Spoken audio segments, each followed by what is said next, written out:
ഇന്നൊരു വാർഷികമാണ്. നമുക്കൊരു 10 സെക്കൻഡ് എഴുന്നേറ്റ് നിന്ന് മൗനം ആചരിച്ചിട്ട് തുടങ്ങാം.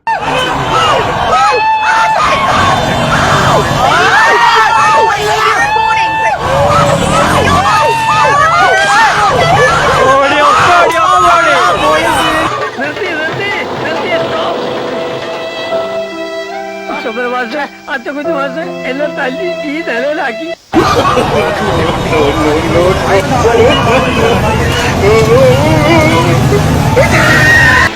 അമ്മക്ക് പ്രാണവേദന, മകക്ക് വീണവായന എന്ന് പറഞ്ഞ മാതിരിയായി ഇപ്പൊ എന്റെ സ്ഥിതി. രണ്ട് നേതാക്കന്മാര്. ഇന്ന് എടപ്പാളോട്ടത്തിന്റെ വാർഷികമാണ്. നമുക്ക് ചരിത്രത്തിൽ ഇടം നേടിയ ആ ദിനം ഓർക്കാതെ എങ്ങനെയാണ് നമ്മൾക്ക് ഇന്ന് കടന്നു പോകാനാവുക? എന്താണ് എടപ്പാളോട്ടത്തെ കുറിച്ച് ചരിത്രത്തിൽ പറയുന്നതെന്ന് നോക്കാം. എടപ്പാളിൽ കൊലവിളിയുമായി എത്തിയ RSS BJP പ്രവർത്തകരെ മലയാളിയുടെ സാമാന്യബോധത്തെ അവർ ചോദ്യം ചെയ്തപ്പോൾ അതിനെ എതിർത്ത് തോൽപ്പിച്ച് അടിച്ചോടിച്ച് പുണ്യാഹം തളിച്ച് എടപ്പാളിനെ ശുദ്ധമാക്കിയ പരിപാവനമായ സംഭവത്തെയാണ് എടപ്പാളോട്ടം എന്ന് വിളിക്കുന്നത്. ഇത് അരങ്ങേറിയത് 2019 ജനുവരി 3-നാണ്. അന്നത്തെ സംഭവത്തിൽ ചങ്ങരംകുളത്തു നിന്നെത്തിയ നിരവധി RSS BJP പ്രവർത്തകരുടെ ബൈക്കുകൾ പോലീസ് പിടിച്ചെടുത്തു. അത് എടപ്പാൾ പോലീസ് സ്റ്റേഷനിൽ ഇപ്പോഴും സ്മാരകമായി സൂക്ഷിച്ചു വെച്ചിട്ടുണ്ട്. കേട്ടതൊക്കെ ശരിയാണോ? ഞാൻ കേട്ടതൊക്കെ ശരിയാണോ? നമുക്ക് ആ സംഭവത്തിന്റെ ഓർമ്മകൾ പുതുക്കാനായി എടപ്പാളോട്ടത്തിൽ പങ്കെടുത്തവരുടെ ചില ഓർമ്മ പുതുക്കലുകൾ കേൾക്കാം. പറയൂ സുമേഷ് കാവിപ്പട, എന്താണ് സംഭവിച്ചത്? വണ്ടിയിലാണ് വീട്ടുകാര് ഏട്ടന്റെ വണ്ടിയാണ്. ഇനി ഞാൻ ചങ്ങനാശ്ശേരി സ്റ്റേഷനിൽ കണ്ടാലോടെ പിടിച്ചേക്കൂ. അവര് പോലീസ് വണ്ടി വന്നിട്ട് കംപ്ലീറ്റ് വണ്ടി എടുത്തോണ്ടെങ്കിൽ അഖിലോട്ടൊക്കെ ദിവസമുണ്ട്. ഏട്ടനാണെങ്കിൽ വിളിച്ചിട്ട് തെറി പറയാണ് വണ്ടിയിലാണ് വീട്ടിൽ കൊണ്ടാറിട്ട്.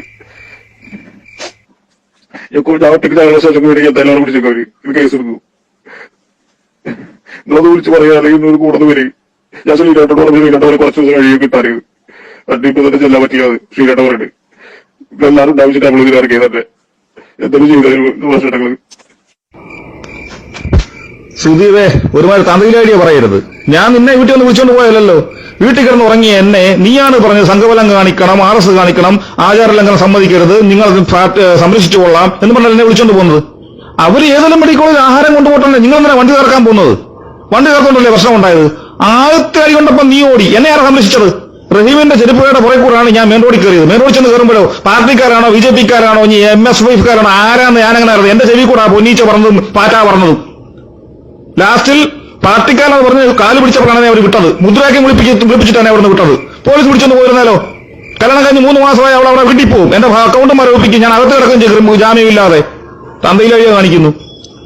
വേലാൽ ഇത്തരം പരിപാടികൾക്ക് ഞങ്ങളുടെ ഭാഗത്തുനിന്ന് എന്റെ കുടുംബക്കാരെ ഞങ്ങളുടെ വീട്ടുകാരെ വിളിച്ചേക്കരുത്. ഡിസ്ക്ലെയിമർ: എടപ്പാളുകാരെ, നിങ്ങൾ മരണമാസ് മനുഷ്യരാണ്. സ്വാതന്ത്ര്യ സമരത്തിന് ശേഷം മലയാളികൾ ഇതുപോലെ നെഞ്ചോട് ചേർത്ത മറ്റൊരു ദിവസം ചരിത്രത്തിൽ എഴുതി ചേർത്ത നിങ്ങൾ മരണമാസാണ്. അഭിവാദ്യങ്ങൾ.